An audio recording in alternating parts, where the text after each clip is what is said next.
안녕하세요. 반갑습니다. 오늘 이제 사도행전 16장 여러분과 함께 좀 묵상하게 되었습니다. 14장이 이제 사도행전의 절반을 분수령이 되는 장면이죠. 그래서 14장까지의 바울은 바나바와 같이 함께한 1차 전도 여행을 마치고 그리고 예루살렘 교회로 복귀해서 선교 보고를 하게 됩니다. 오늘 16장에 이르러서는 그의 전도 여행이 이제 유럽으로 증거되어져 넘어가게 되는 복음이 아주 드라마틱하게 확장되는 장면이 이제 16장에 등장하고 있고요.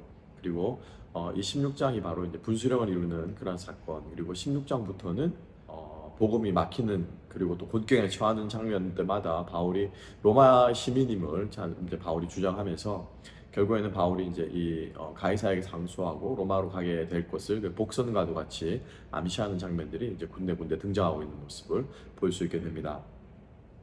먼저 16장을 보게 되면은 첫 번째로 바울이 디모데를 복음 전도 사역에 데리고 가는 장면, 이게 15장에서 이 마가를 동행하느냐 마느냐의 문제로 갈라서게 되었지요. 그래서 바울은 디모데를 데리고 가는데 16장에 아주 재밌는 사건이 하나 등장합니다. 바울은 디모데를 데리고 가기 전에 디모데에게 할례를 행합니다. 그 할례를 행한 이유가 무엇입니까?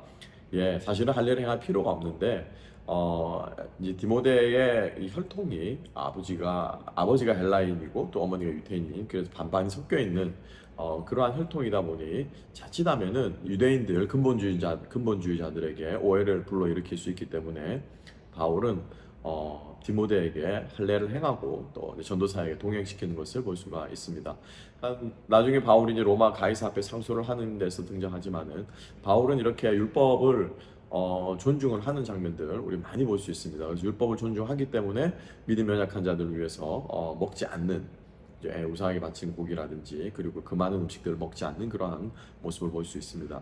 하지만 바울은 율법에서 자유로웠죠. 그리고 가르치고 구원의 도를 증감에 있어서는 그는 이신칭의의 교리를 굳건하게 지키면서 믿음으로만 그리고 또 성령 세례로 구원받는 것에 대해서 바울은 말하고 있는 장면을 볼 수가 있습니다. 그래서 바울이 얼마나 이 복음에 거침돌이 되지 않기 위해서 그리고 방해가 되는 것들을 거두기 위해서 노력하고 있는가 모습을 잘 볼 수가 있습니다.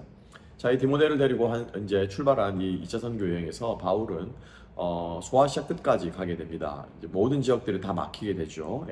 북쪽, 동쪽, 남쪽 모든 선교의 길들이 막히게 되는데 성령께서 그것을 막으셨다라고 말하고 있습니다. 그리고 밤에 바울이 환상을 보면서 마지막 남은 이 바닷길, 해협을 건너가면은 이제 마게도니아로 들어가게 되는 그 건너편에 사람들이 와서 도우라라고 말하는 장면들, 바울이 환상을 보고 그 환상에 순종해서 담대하게 나아가는 모습을 볼 수 있고요.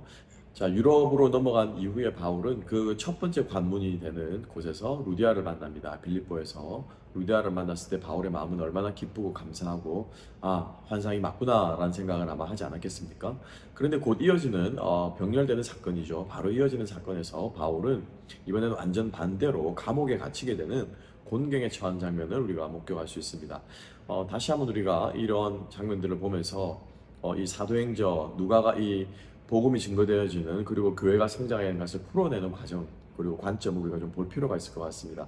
그래서 부흥이 있는가 하면 핍박이 있고 또 핍박이 있는가 하면은 또 이어지는 핍박을 이겨내었을 때 부흥이 이어지는 장면들을 볼 수가 있죠. 우리가 루디아가 바울로부터 복음을 전해 듣고 그가 세례를 받는 장면, 그리고 감옥에 있는 그 죄수가 그 간수가 자결하기 직전에서 바울의 전도를 받고 또 그와 그의 집이 구원받는 그 장면을 통해서 보면서 우리는 한 가지 좀 눈여겨볼 필요가 있는 장면을 우리가 볼 수가 있는데요. 그것은 바로 다름 아니라 루디아가 세례를 받자 그의 온 집이 다 같이 구원을 받았다라고 하는 것, 다 같이 세례를 받았다고 하는 장면, 그리고 또 그 간수도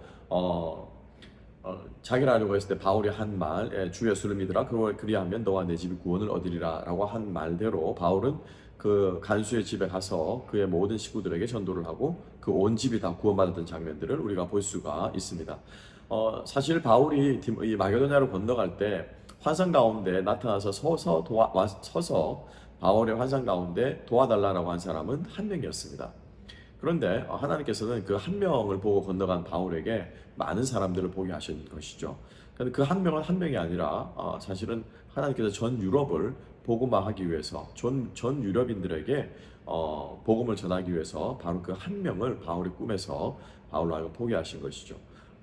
그 한 사람이 바울에게 말하기를 건너와서 나를 살려달라라고 하는 것이 아니라 우리를 도우라라고 그는 증거했던 것입니다. 그래서 우리가 꼭 기억해야 될 것은 우리가 전도하는 사람 또 내가 믿는 것이 나 혼자 또 한 명에게 전도하는 것 같지만은 결코 그렇지 않다라고 하는 것. 하나님의 복음은 우리 주변 또 우리와 함께하는 사람 또 그 복음을 듣는 사람들의 주변 그 모든 주변에 있는 사람들에게 복음의 기쁜 소식을 함께 증거하게 되고 다 함께 구원에 이르게 되는 놀라운 역사를 일으키는 것이 복음의 능력이라고 하는 것을 다시 한번 우리가 좀 기억할 필요가 있겠습니다. 이 사실을 내 삶 속에 한번 적용해 보았으면 좋겠고요. 그리고 우리 교회에 적용해 보셨으면 좋겠습니다. 내 주변 사람들 중에서 아직 예수를 모르는 사람이 있다면 바로 우리가 그 간수이고요. 바로 우리가 루디아와 같은 존재일 것입니다. 바로 하나의 교회가 바로 그 루디아와 같은 존재가 되어서 우리 교회 주변에 있는 우리 한인들 그리고 또 예수님을 믿지 않는 사람들 누가 되었든지 간에 복음을 듣게 되고 예수님을 믿게 되는 놀라운 역사가 있게 되기를 주님의 이름으로 축복합니다.